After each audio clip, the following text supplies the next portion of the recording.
আসসালামু আলাইকুম এভরিওয়ান, সবাই কেমন আছেন? অবশ্যই ভালো আছেন, আমিও ভালো আছি আপনাদের দোয়ায়। আজকে এই বছরের প্রথম আমি পাকা কাঁঠাল খাবো, কারণ আমাদের গাছ নাই, তাই আমি কাঁঠালটা কালকে বিকালবেলা কিনে নিয়েছি এই বৃষ্টির মধ্যে। তো একটু ঠান্ডা ঠান্ডা আছে, বৃষ্টি হচ্ছে, বর্ষাকাল, তো কাঁঠাল খেলে একটু কম গরম লাগবে ভাবে আমি আবার কাঁঠাল একটা কিনে নিছি। তো আমাদের বাড়িতে তো তিনজনই মানুষ, তিনজনের ভেতরে আমি একটু বেশি খাই, কাঁঠাল পছন্দ করি, ফলমূল পছন্দ করি।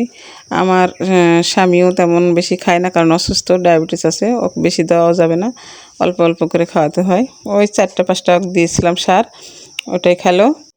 আর রাতের জন্য যে ভাত রান্না করে রাখছিলাম, ওই ভাতটা অনেকগুলাই ছিল, সেই ভাতে আবার পানি দিয়ে রাখলাম, পানি দিয়ে পান্তা করে রাখলাম, ওটাই আবার সকালে সবাই মিলে খাবো ভেবে পানি দিয়ে রাখছি। তো সকালে এই কাম ওই কাম, বাড়ির সকালবেলা সংসারের কত কাজ থাকে গৃহিণীর, সব কাজ ফেলে তো আর খাওয়া দাওয়া করা যায় না।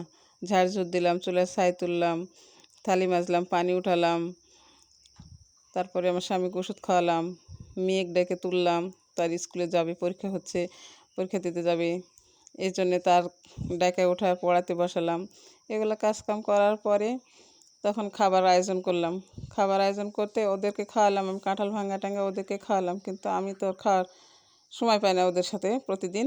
হঠাৎ কোনো দিন হয়তো একসঙ্গে খাই, বেশিরভাগ ওদের খাওয়া দিই, কারণ আমার মেয়ের সময়টা নাই, তাড়াতাড়ি খাওয়াতে হবে ভেবে আমি কাঁঠাল ভাঙা ওদেরকে পান্তা ভাত দিয়ে খাওয়াইছি। খাওয়ানোর পরে এখন আমি আবার খাবো ভেবে এই পান্তা নিয়ে বসছি।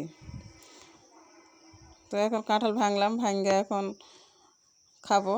দেখেন কীভাবে কাঁঠাল দিয়ে পান্তা খায় মানুষ, আপনারা খান কিনা জানি না বন্ধুরা, কিন্তু আমাদের গ্রাম এলাকার মানুষ আমরা সব কিছুই খাই। পান্তায় কি, ককড়াই কি, আর গরমে কি, যা পাই তাই খাই, শাক সবজি মাংস মাছ কোনোটাই বাদ নাই। সব ধরনের রুচি আল্লাহ দিছে, আমরা সব খাবারই খাই, কোনো সমস্যা নাই।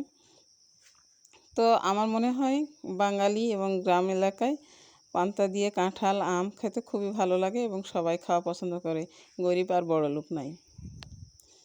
তো বন্ধুরা, আমার কাঁঠাল দেয়া পান্তা খাওয়া কেমন লাগতেছে অবশ্যই কমেন্ট করে জানাবেন, আর দয়া করে আমার এই চ্যানেলটার সাথে থাকবেন।